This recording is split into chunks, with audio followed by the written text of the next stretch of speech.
Salvete omnes. Welcome to this week's tutorial. We're going to be taking a look at chapter 23. As you can see, the topic in this chapter is participles. As you will read, participles are much more common in Latin as compared to English. And like much of the grammar in learning a foreign language, lots of practice is necessary in order to get comfortable with the concepts and to apply them accordingly. With that said, I will recommend, as I've done in the past, I believe, latintutorial.com on YouTube.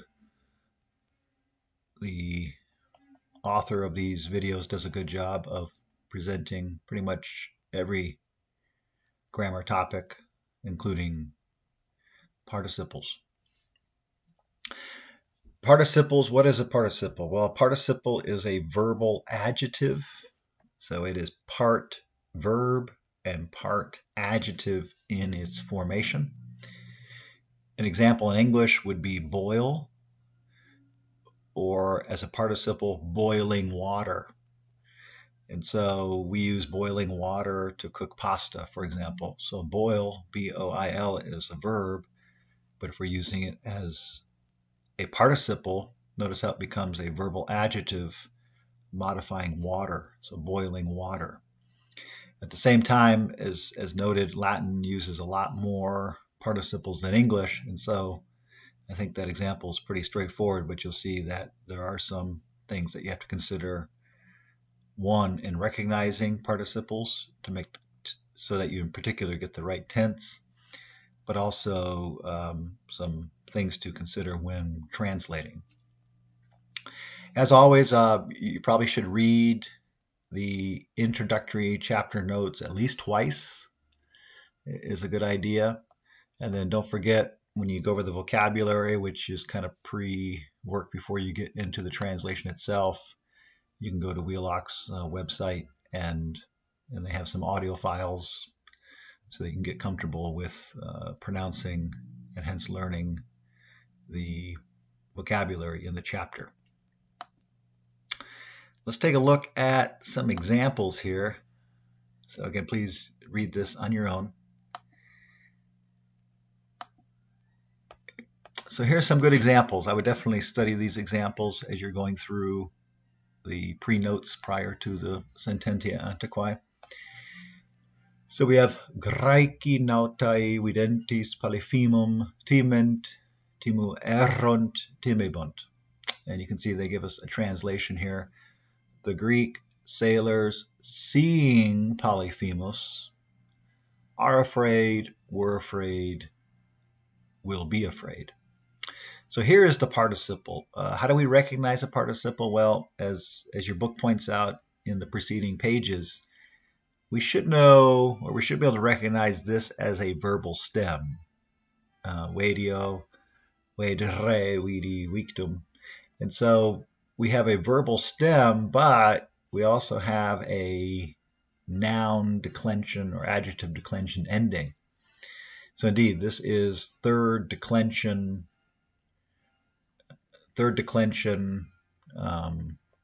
nominative plural. So again, let me pull up a Latin declension chart. I think I mentioned in the past, I'm not going to always, oops, if I can type here, I'm not always going to reference this. I have stressed you probably need to have this printed out in some format. And so when I reference it, you can take a look at the chart and have a better sense of, there we go, of the endings. These need to be memorized, especially the first three declensions. But you can see there is our, for our example there, we went to, so there's our third declension nominative plural, es. So there's our es ending. And then if we go back to the example there, you can see that it's third declension nominative plural. Why? Because it's agreeing with Greek's, which is plural as well.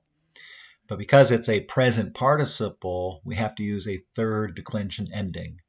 And again, all of this is explained in the previous pages. And then they just give us different verb tenses as a quick review, perhaps. Let's take a look at the next example.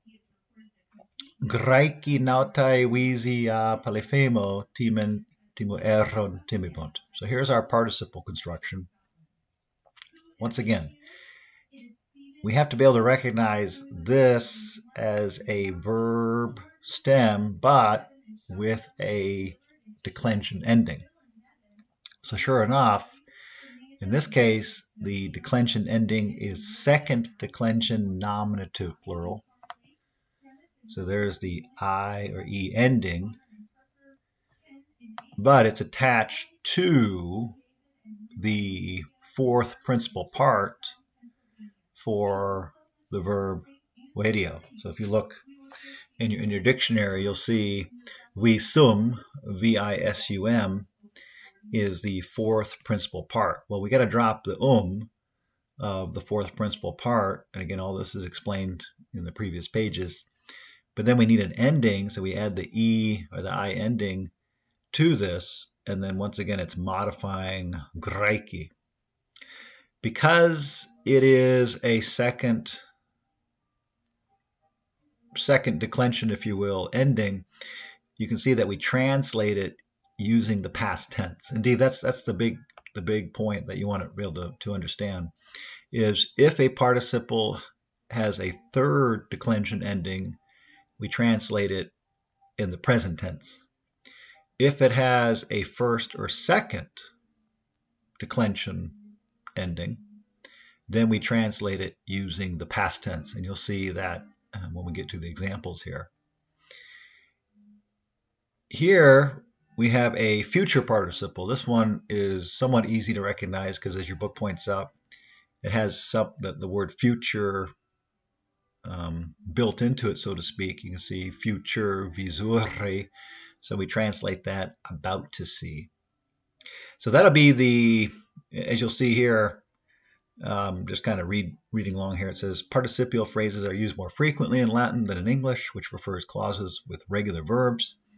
But what they mean by that is English will prefer adjective clauses. So just take this first example. Probably the better English would be the Greek sailors who see Polyphemus. So notice how English would use a relative pronoun and use see as a regular verb versus a participle construction. Same thing here. English probably would prefer in terms of style the Greek sailors who have been seen by Polyphemus. So once again, English probably would use a relative pronoun, but we don't have a relative pronoun in Latin. And then same thing here, the Greek sailors who are about to see, is English would refer that regular adjective clause. But it's not true, as some English teachers sometimes say. You can use participles in English, but stylistically English prefers clauses with regular verbs. In translating Latin into idiomatic English, in other words, English that's commonly considered good style, therefore it is often preferable to transform a participial phrase into a subordinate clause, like I just did. In doing so, you need to consider, one, the relationship between the action in the phrase and the action in the clause to which it is attached, so you can choose an appropriate subordinating conjunction, usually when, since, or although. So here what it's saying where it gets tricky is that when you do try to give a better English translation, more idiomatic, you have to come up with the conjunction. You need to come up with the relative pronoun. In my experience, I think it's better to keep it literal. When you're learning something, as you can imagine, anytime you are adding more elements, that in one sense requires more proficiency or expertise in that subject matter. I generally don't recommend it for students who are learning a foreign language. They tend to make more mistakes than is necessary. So I like keeping it literal. I think I think it's a little bit easier, but you have to decide which way is best for you. But if you do go this route, then you have to come up with the correct conjunction or pronoun. And of course, since it's not in the original Latin, that requires being creative in your English. But it is certainly a possibility, and arguably even better English. But remember, this is not an English class, but a Latin class, so reducing it to English, raises its own sets of issues in terms of what exactly is the purpose. At any rate, and the relativity of tenses, so you can transform the participle into the appropriate verb tense. That's the example given earlier. Patrem and case videntis. This was on a previous page. Puella et puera ad eam cucucur erunt can be translated seeing their father in the house. The girl and boy ran up to him, or in more standard English, when they saw their father in the house, the girl and the boy ran up to him. Likewise, the example to his head can be better translated as when they had been seen, or since they had been seen by Polyphemus, the Greek sailors were afraid. So notice how in this example you have to change the word order. And then they give another example down here. So take a look at these examples. I would probably read these examples 3 times, just because I think they are illustrative of what you have to do. And again, I think keeping it literal, at least for me, works, because then you don't have to worry about coming up with your own words. You don't have to change the word order. Those things are certainly doable, as we noted, but then again, once you start changing and moving around parts, like anything else, think about putting together an engine or whatever, it's very easy to make a mistake. All right, so here's our vocab, and then we're going to get into the exercises. You probably know, I haven't mentioned this, but I just assume that you know it. There are these self-tutorial exercises in the back of your book with the answers, which is another way to get comfortable with some of the grammar topics, and especially since they give you the answers, you get some feedback to build a little bit of confidence. Let's get into our exercises. So again, we're gonna look at 1 through 12, and then we're gonna read the adapted text by Virgil. So, unos. Vivus meis praesidiis oppressos. So this one's interesting. So vivo, vivere, this is a third conjugation verb. How do we know that? Because we look at the principal parts, or we look up in a dictionary. So we need to be able to recognize this is the future tense, because it's e and not bo, be, boo. Remember, bo, be, boo, which also is the future, that only applies to the first and second conjugation verbs. And of course, how do we recognize a verb? By its key vowel in the ending. So what we have here is S means you, second person singular. So you, all right, you will live. And then oppressos, you will live, literally suppressed by my guards. What does that mean? That's a little bit strange here. I don't know the context here. It seems to mean that, remember, Cicero was living during a time of a lot of political tumult, sort of the end of the Roman Republic, and of course, many civil wars leading to Julius Caesar and his assassination. Cicero himself would also lose his head in these political conflicts. So it seems to be saying that you will live, but my guards will be watching you. In other words, to make sure that you're not conspiring against the Roman Republic. But going back to the grammar, you will live oppressed by my guards. So here we have the ablative of agent. So we need to recognize that this is is. So these are both second declension ablative plural. And so there's our is for our meis praesidiis. In terms of the participle, again, this is kind of an awkward one to start with, in my opinion, but we know that oppressos is referring back to the subject because us is second declension nominative singular, hence it's referring to the subject. the only other word in the sentence that refers to a subject is you, namely the letter S here. So you will live oppressed by my guards. This next one by Livy the historian, illi autem tendentes manos dextres salutem petiment. So, but those, you could say, but those men. Latin likes to often put autem in the second position. Can also be translated as however, but maybe in this case, but those, B-U-T. But those men. And then here, notice it's tendentes manus dextres. So this is similar to the example with the Greeks that we mentioned a moment ago. We need to recognize that tendeo is a verb, but once again, it has a third declension ending. In fact, it has the letters nt that tells us it's present. So this is a present participle in the third declension. So there's our es right here, third declension nominative plural. So, but those men, literally stretching out like tendons or tentacles, stretching out their right hands, were seeking safety. In fact, remember they give us the translation down here. I think I've mentioned before the italics, that's a possible translation. So just choose one. These verbs, or words rather, in quotation marks, those are words derived in English from that, but we don't want to choose any of these in our translation. So, but those men stretching out their right hands were seeking safety. So this one's pretty straightforward. We're seeking, that of course is imperfect, third person plural, bombe spat, bamos pate spant. And then salutem is third declension accusative singular. So if you look on your declension chart, em is our direct object. Here we have Tantalus. So tres. Tantalus sitiens flumina ab orre fugientia tangere decide rabat. So from Horace, I pulled up an image. So he's pretty interesting here. Is, as many of you may know, Tantalus, who was a wicked king, tried, apparently, according to the myth,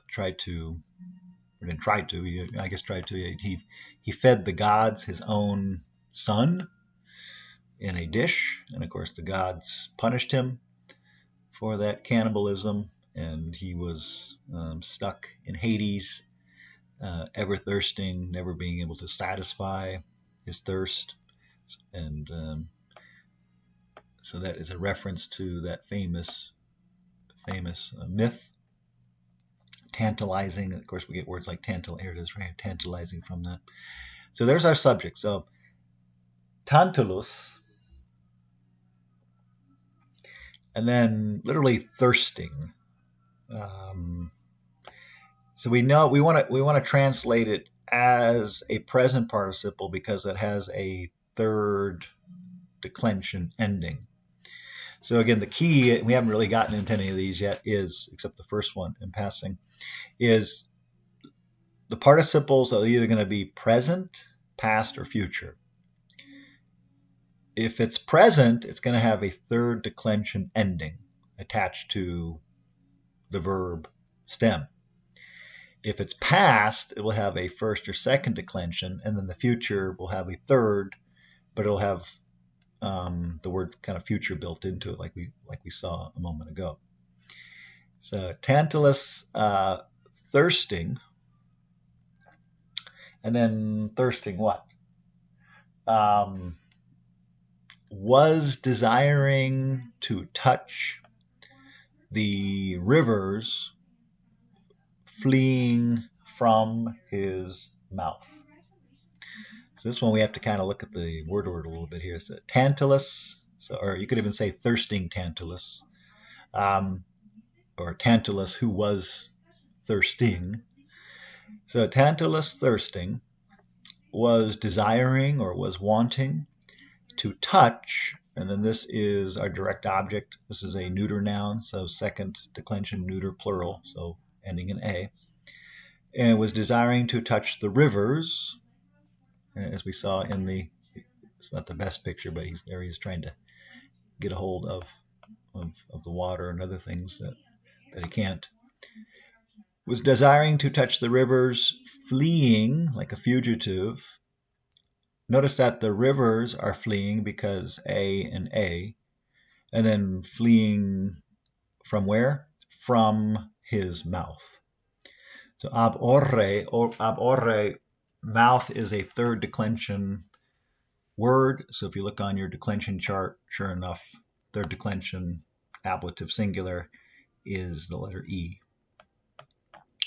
So this one really is a simple sentence, but it's got a lot going on in it. It's got ablative, it's got a number of, it's got the imperfect, it's got an infinitive, you got to change the word order a little bit. So this is one where you definitely want to kind of pause and make sure you understand all the different endings and you understand the word order. I think I've mentioned that that's really the difference between what we're doing and if we were to look at unadapted Latin, in other words, original Latin, is it'd be largely the same, but the word order would be much, much different. And unadapted Latin requires really a kind of command of English where you have to supply a lot of missing words because you really can't translate Virgil into English. He's almost untranslatable without really almost writing it yourself in English. But it's really similar concepts, but the vocabulary and the word order in unadapted Latin, like this one right here, but even more radical in terms of the changes you have to make in your own mind and language, are on display. So if you can do number 3, which you can, and kind of put that by the power of 100, you can imagine how reading Horace in the original would be. All right, quatuor signa rerum futuarum mundo dis ostenduntur. So here we have signa, which means sign. But we look at the verb here, the verb's in the plural. So this, we want to put this in the plural. And looking up in a dictionary would also tell us that the noun's in the plural. So what we have here is that signs of future things are being shown to the world by the gods. So signs of future things.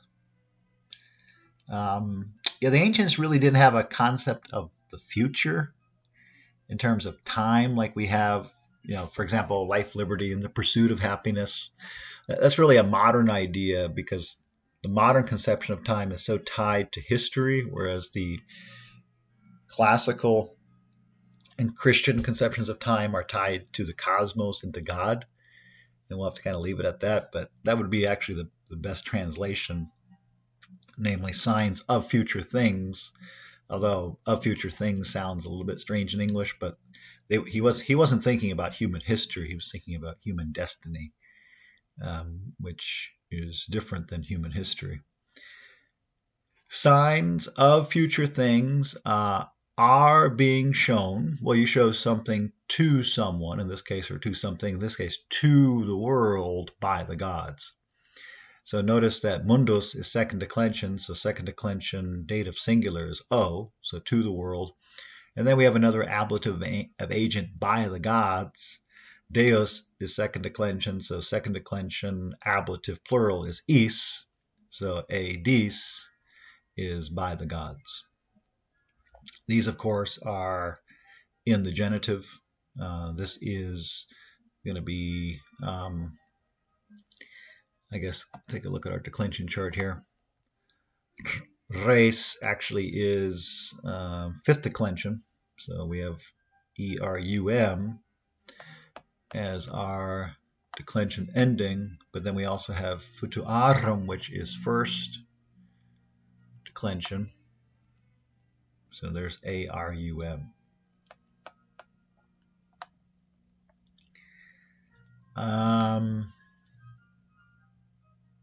As you know by now, a lot of Latin is memory. And as you know, until very recently, when I say very recently, we're talking in the last 150 years, um, most people just didn't have books. As you know, if they had a book, they had a Bible. They certainly didn't have textbooks, um, except for the very rich. And so you had to remember how to perform a surgery. You had to remember the Bible. You had to remember literature. You had some memory. The internet, in one sense, has destroyed the art of memory. We sort of assume that we can just look online and it'll remember for us. But for most of human history, to remember something was to know something. And of course, it still is. Again, if you're a brain surgeon, like we've said before, if someone's a brain surgeon and they walk in the surgery room and they say, "What do I do now? Let me look in a book or let me look on the internet." That's clearly a surgeon that you want to avoid. But here's a good example where it probably may just have to be memorized. Number 5, Graecia capta asperum victorum cepit. So here's interesting. We have to be able to recognize, okay, so capta, well, we have capio, capre, capi, captum. So our principal parts, so CAPTUM is the fourth principal part of capio. Well, we got to drop the UMs, so then we're left with CAPT. But then we have this A ending, which tells us, aha, we have a first declension ending on a verb. Well, that is the very definition of a participle, as we've been saying. So we put all together but it's also, because it's in the first declension, rather, we have to translate it as the past tense. So what that means is the Greeks, having been captured,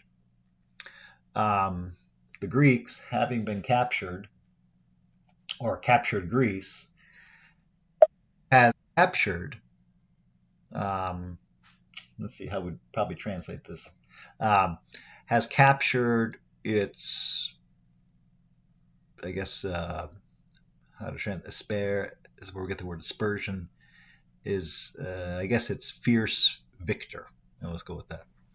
So the Greeks, having been captured, past tense, it's fierce victor. Here, in fact, I'm good. They tell us that here. So here is talking to Rome. What's the idea that in one sense Rome took over control of the Mediterranean and indeed the civilized world as it was understood back then? But the Greeks continued to be the intellectual originators of many important ideas. Even someone as Roman as Cicero recognized that the Greeks were intellectually superior to the Romans in terms of high culture. So, as we mentioned before, the word physics, that's Greek. The word politics, that's Greek. Literature, going back to Homer, that was Greek. Philosophy, that's Greek. Tragedy, that's Greek. So we could go on and on. Even today, when we think about the great intellectual, cultural achievements of the West, we have to think of the Greeks. And so that's the sense of it, is that even though the Greeks have declined politically, they still are victorious in our minds because of their enduring cultural achievements. So once again, that's sort of one of the challenges, but also interesting aspects of Wheelock's Latin. It kind of requires having some sense of Greek and Roman history and culture in order to understand these maxims. So once again, the literally captured Greece, or after. So here's one where we might go back to that tip earlier. After Greece had been captured, Greece captured its fierce victor. Notice how Horace also suggests that the Romans are a little bit less civilized and barbaric, at least mentally, in terms of asperum. Again, this is where we get the word aspersion in English. You can look that up. So Horace recognizes that the Romans are morally inferior to the Greeks. One last note, we see this is the direct object because this is second declension, accusative singular. This is third declension, accusative singular.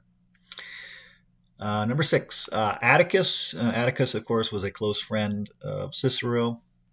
So Atticus, in fact, they give us the gloss down here.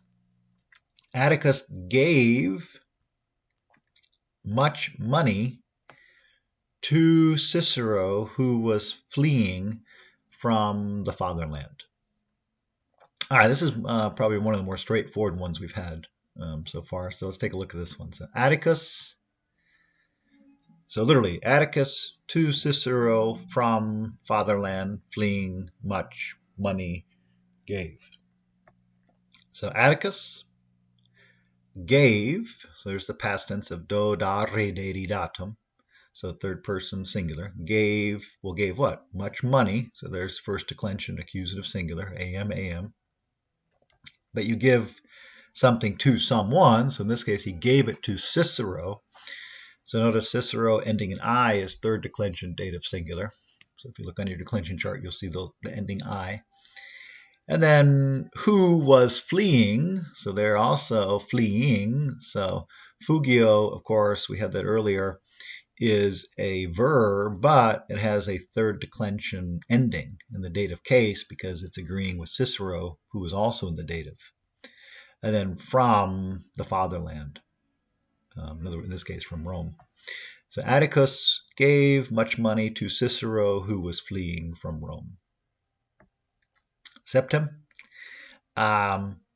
If, okay, so si mihi eum educandum comite studia eos formare ab infinitiae incipiam. So here we have Quintilian, who was an educator, so he probably has something to do with education. He was an important educator in the ancient world. Let's see, do they give us any help? So this is where we get the word committee, but also to send if you take off the prefix. And it's also in the second person singular, as we saw with number 1, because it ends in es. So what it means is that if you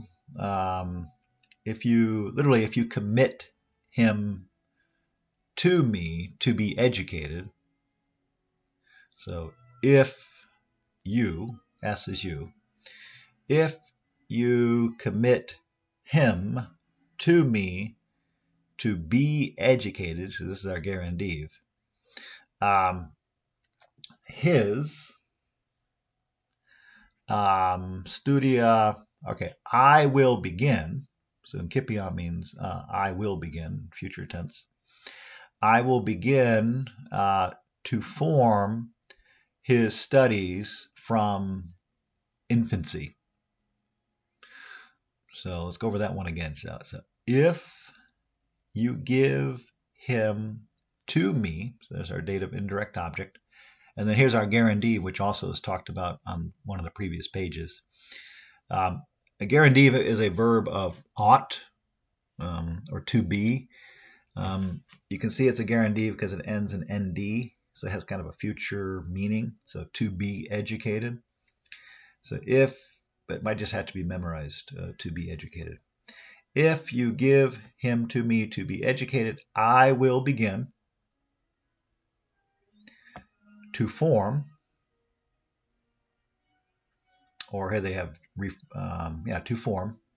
So here's a good one. Notice they don't give you a translation because reform and transform, those are words in English. So they kind of expect us to kind of come up with our own translation.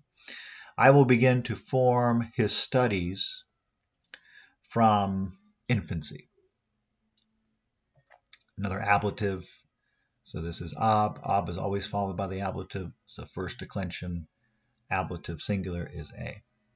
Remember, eos can mean his or her, depending on the context. Probably also just needs to be memorized. So eos can mean his or her, and then his studies.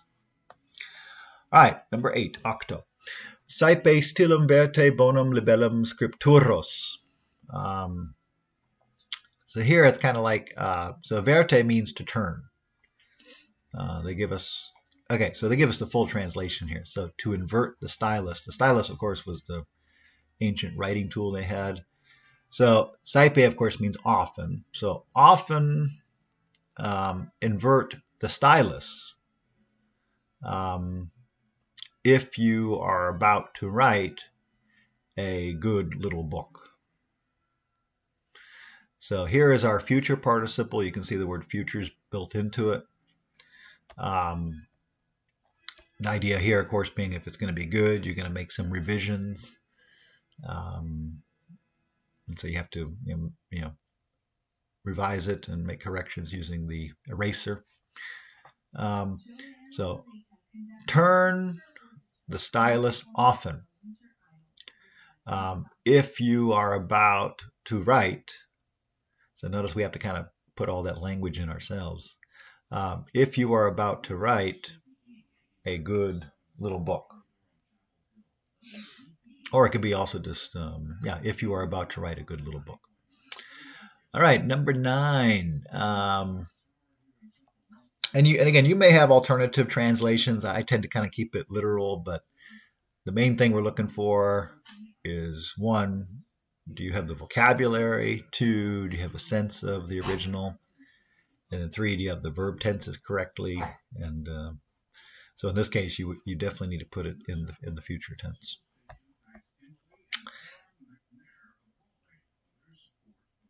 Number 9. Quintilian again, educator. So the cura means care. A curator, of course, is somebody who takes care of a museum. Care can also mean kind of worries or anxieties, but not in a psychological sense. Again, the ancients didn't have a sense of modern psychology where everybody's anxious. That's kind of a modern idea. Which is to say, it's not that they didn't have anxieties, but the isolated sense of individual neuroses, which we often sort of associate with modern psychology, that there were no individuals in the ancient or even Christian world. You were part of a community. And even if one thought of oneself as an individual, the sociology and the existential conditions of modern individualism just didn't exist.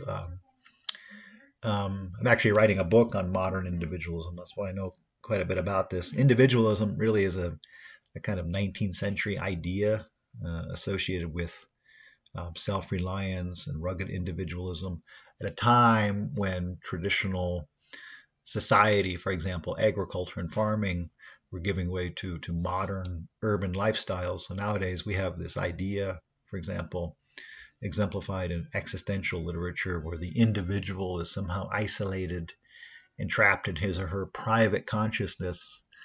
Well, that itself should show you why many of these characters have psychological problems. In the modern American literary tradition, as a footnote, think of somebody like Poe, whose characters inevitably lack reason and God, hence the source of their psychological deteriorations. At any rate, so cure, as Quintilian means, is that you're actually concerned, like a curator in a museum, for your words, that you actually take your time to think about what you're going to say. Everybody's in a hurry nowadays. Everybody's impatient. And for what it's worth, it's probably not good for one's psychic health. So, cura oratoris dicture eos auditoros delectat. So the cares or the worries of the orator about to speak delights those about to hear him. So the fact that the orator is taking time suggests that the audience will appreciate that effort, a little bit of patience. So once again, the cures of the orator, notice orator is third declension genitive singular, so is. So the cares of the orator about to speak. So dicture means about to speak. And then delights, those literally about to hear. In other words, who are about to hear him. This one's tricky because it has a double participle in it. So here we have the future, but that's part of this clause here. But then here, a good tip, of course, if you see two words in Latin that have the same ending or spelling, they probably go together. So here's os and os. So we can sort of use that as a tip, even if we don't completely understand the grammar. And so delights those about to hear him, or that is to hear the orator. Here we got more Cicero, morti Socrati semper ille crimo legens Platonum. So if you are lacrimonious in literature, you're somebody who's somewhat melancholic. So our word lacrimony or lacrimus comes from this Latin. But here it's used as a first, or rather not first, but rather as the subject and the verb. So I always weep over the death of Socrates reading Plato. I always weep. So semper ille crimo. I always weep over or about the death of Socrates. Here's one where we have to come up with the preposition. If we don't come up with the preposition, it's not going to make any sense. So you have to kind of almost memorize what I just told you, but because otherwise we'd have I always weep death of Socrates. We definitely need a preposition. I always weep over the death of Socrates reading Plato. So here's a good one where lego, legere, legi, lectum. Here is our verb, but you can see it has a third declension nominative singular ending. So the reason we say blank is it could have a number of endings, but your book points this out in the previous pages. So this one is just simply a present participle reading Plato. Or here's one where we can follow that tip earlier, while I am reading Plato. So that would be the more idiomatic English, but again, you're going to have to come up with those conjunctions on your own. I think just reading Plato works in this case. Here we can see Plato is the direct object, third declension accusative singular is em. Okay, we'll do a couple more, and then we're going to go to Laocoon. Memoria vitae bene actae multorum bene factorum jucunda est. And here we have more Cicero. And let's see here. We have the memory of a life well acted out. So I guess the memory of a life well lived. I guess literally well acted out. Because it is our actions that define us, although our beliefs shape our actions. The memory of a life well lived. And here's our verb here. Literally is satisfying.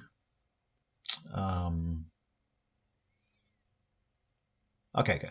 The memory of a life, the memory of a good life, and of many good deeds is satisfying. That one we can kind of simplify a little bit. So the memory of a life full of many good deeds is satisfying. Literally full of many and good deeds, but we're going to simplify that just a little bit. And Horace, whoever fears, so Temens, so here's, so literally whoever is fearing, because it is a present participle, so ing. So whoever is fearing, or he, so here they give us a little tip here. He who lives in fear will never become free. So liber here doesn't mean book, but free, like liberty. And then will never, so errate umquam means never. So he who lives a life of fear will never become free. So you can mess around with this first clause in terms of how you might translate it. There's probably different varieties, but that's what I'm going to go with. Whoever lives a life of fear will never become free. All right, let's go on to Laocoon speaks out against the Trojan horse. I think this is, oh yeah, so let's go ahead and read this first. This is a adaptation from Virgil's The Aeneid. Of course, Virgil is the great writer. I mean, arguably the greatest Roman literary writer. He and Ovid. But again, they're all great writers, obviously. But Virgil's right up there. And it says, you read a passage adapted from Virgil's fourth Eclogue and Caput 21 here, and in Caput 24 you will read a dramatic selections, also in prose adaptation from Book 2 of his 12-volume epic poem, the Aeneid. In this scene, the Trojan prince Aeneas tells Carthage's queen Dido of the Greeks' ruse of the Trojan horse, a huge wooden horse they have left outside Troy's walls after seemingly abandoning the 10-year effort to sack the city and sailing home. Okay, so I thought they might give us a little bit more interpretive information. I think most of us are familiar with the Trojan horse, but you can see here they give us a lot of vocabulary and translation. I think I mentioned in a previous lesson, they don't have more Virgil in the Wheelox, I believe, because you can see just how difficult he is to translate without just giving students a lot of the translation, whereas I'm sure you would agree, learning anything, students are required or need to try to learn it themselves in some fashion. In other words, make decisions by deciding how to translate it. But we want to definitely refer to this as much as possible as we're reading this, because it's going to help. All right, let's go into the now Laocoon. You can look him up on your own. He was a priest who sort of foretold the trickeries of the Greeks. Of course, after the end of the Trojan War, after 10 years of fighting, that the Greeks gave the ruse of seemingly sailing back to Athens. But of course, you know how the story unfolds. All right, so we have oppressi bello longo et deis aversi duces Graecorum iam post decem annos magnum ecum lignum arte Minerva faciunt. So when we have a long sentence like this, we definitely want to break it up a little bit. So use the punctuation. I've said this before, but use the punctuation. So if we were in a regular classroom, we'd write this on the board and we would use expo markers to, let's make sure we get this before we move on to this, and before we move on to this. Yeah, ideally, of course, we want to put it all together, but that's a lot of words, a lot of syntax. It's going to be easier if we can somehow break it apart. In fact, we could even break this one apart by using the conjunction. So you want to give yourself a chance and make it more manageable. Let's translate these three words, and then we have our connecting word, and then we have these three words. And you can see just by doing it in that fashion, and of course you want to keep this in mind for everything you do, especially in a foreign language, I think it's going to make it more manageable. So we have oppressi bello longo. Well, we had oppressus earlier, but here we have it also as a participle of the second declension nominative plural. When you have a participle that has a first or second declension ending, as we've noted, and as your book points out, we need to translate it in the past tense. So there's a couple ways to do this one. Literally, having been oppressed by a long war. That is the literal meaning. That's probably what I would go with. As you'll see, if even though that starts off with a participle, if we don't do it that way, fair enough, but then you're going to have to come up with the conjunction. So another possibility would be after they had been oppressed by a long war, or even after they had been Well, probably oppressed sounds a little bit weird. After they had been engaged in a long war. That probably would be the best English of the ones we've given so far, but then we're changing the vocab and we're adding other elements.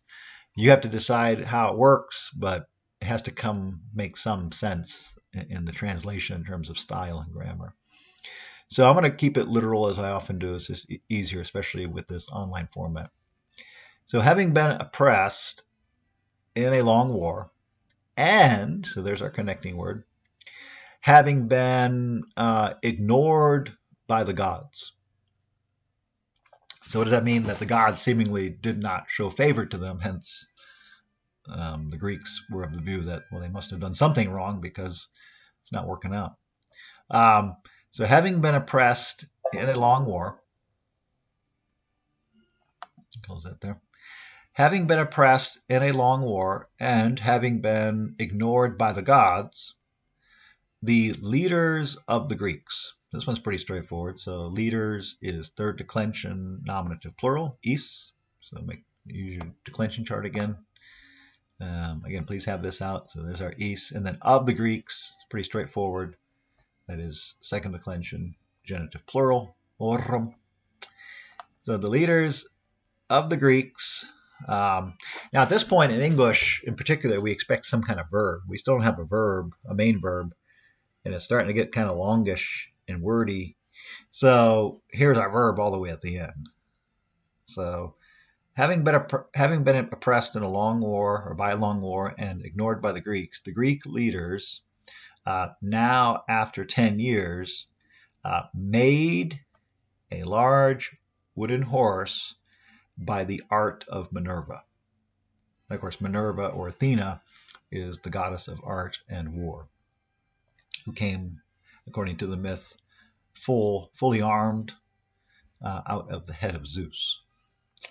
So once we get going here with these participles, this last clause I think is pretty straightforward, except for maybe the ablative of agent, by the art. So this is third declension, ablative singular.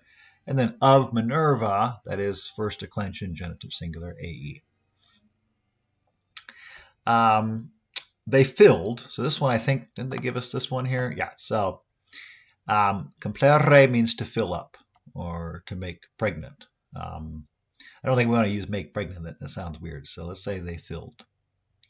That's what I mean is you want to go back and forth in terms of using this vocab to help you on this. So they filled the uterus, or they filled the belly, i.e. the belly of the horse, with many soldiers. And they left the horse on the shore. So it's pretty straightforward. They left the horse on the shore and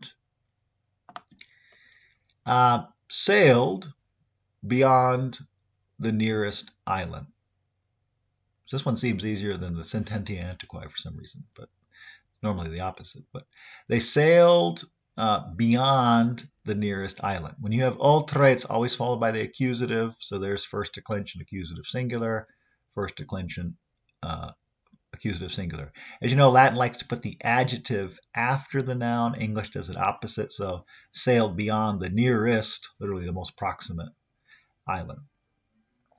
The Trojans, so Trojani, second declension, nominative plural. The Trojans saw neither troops or ships, or the Trojans saw or see. So the Trojans see neither. Where it gets tricky when you translate something like this, because it's in the narrative past, sometimes the verbs. So this is present tense. So we're going to keep it see, but when you're telling a story, sometimes we might make the switch unconsciously to past tense. We got to be careful, and I just made the mistake myself. These verbs are in the present tense, so we need to keep it in the present tense. Although not strictly speaking, but hypothetically, if one were to switch it to the past, because you're translating it, and it actually sounds a little bit better maybe to put it in the past tense, it would still be correct in terms of the translation. At any rate, that's I recommend just following the grammar as it's given. The Trojans see neither troops or ships, or soldiers or ships. Uh, all of Troy, or all the Trojans, all Troy rejoices. They open the gates. Literally, the gates are being opened. But notice how the gates are being opened. This is passive. Notice how that sounds a little bit weird. So I would say put it in the active voice. They open the gates, but from the horse. So day is always followed by the ablative. So there's second declension, ablative singular. But from the horse, or excuse me, but about the horse. But about the horse, the Trojans are uncertain. Some want to take or to lead it, referring back to the horse. So equus becomes equum. Some want to lead it into the city. Others call it a Greek trick. So do they have this word here? So if something is insidious, it's a kind of trickery or treachery. I think we had that in the Cicero text a couple weeks ago. So some call it a Greek trick. This is interesting because the original Latin is in the plural, but if we say in English, some call it Greek tricks. I guess you could say that, but it's one of those things you have to decide what you think is better here. Makes sense because it's a combination of trickery that's required to build a horse and to plan it. So I guess putting in the plural maybe does make some sense. The first,